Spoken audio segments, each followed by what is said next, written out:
Hey guys, what is up? This is PvT-Mitten's, and let's get on to the next episode, episode 4, Phantasy Star 4. Phantasy Star 4 is a mixed bag for me, and I'll get into that in a minute. It was released in 1993 for the Mega Drive in Japan, and then 1995, yes, 2 years difference compared to the others getting a year release for the rest of the world, except Brazil. Brazil did not get this game at all, which I think is a shame because they got the other three, and Brazil has stayed loyal to Sega throughout the years. They still do, and I think it's a shame. But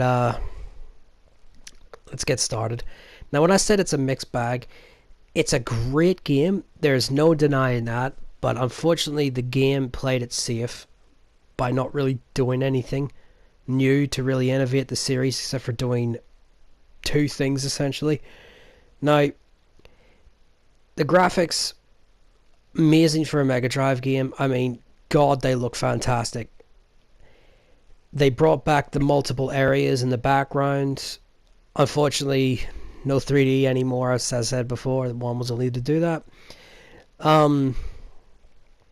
Music done by the guy that did Threes, although not as good as Threes, still fantastic and a must-have for an RPG music fan or fan of music and games in general. But yeah, combat went back to what 2 did, and fantastic. But the one thing innovative in terms of combat is you could actually link attacks together. So for example, you could have one character use fire, the other use ice, and then it combines together to do like a big super move. Something that Chrono Trigger tried to claim it was his own a few years later, because remember the Japanese version came out in '93. Another thing this game did that Chrono Trigger ended up copying, I'm not bagging Chrono Trigger here, I'm just saying that you got to give credit where credit is due, is the ending to Chrono Trigger in terms of what it did to a main character. That's to say Phantasy Star 4 did that first. But the character building in this game is fantastic, especially the second main character in the game. Gets some of the best character building I've seen in an RPG. The world is really nice and vibrant.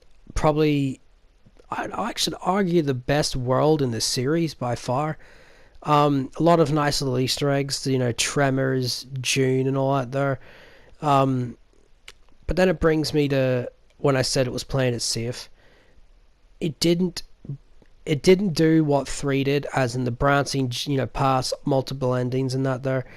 It played a traditional path like 1 and 2 did, which I think is a very missed opportunity by this developer, because this is done by the guys that did the first 2 games, and unfortunately they didn't learn anything from the third game, which I think is a bit of a shame, really, to be honest.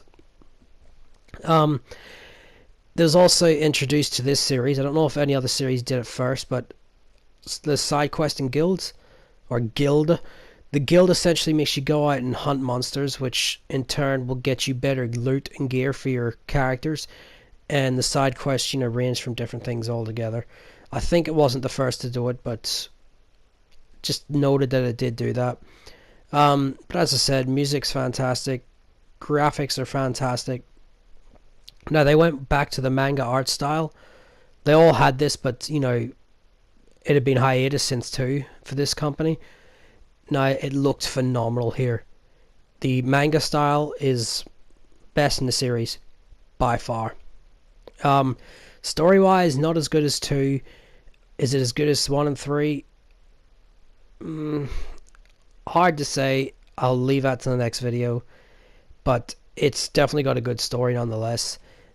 And overall, I can't really say much about this game other than it is a fantastic game. If you enjoyed the first 3, definitely pick up the 4th.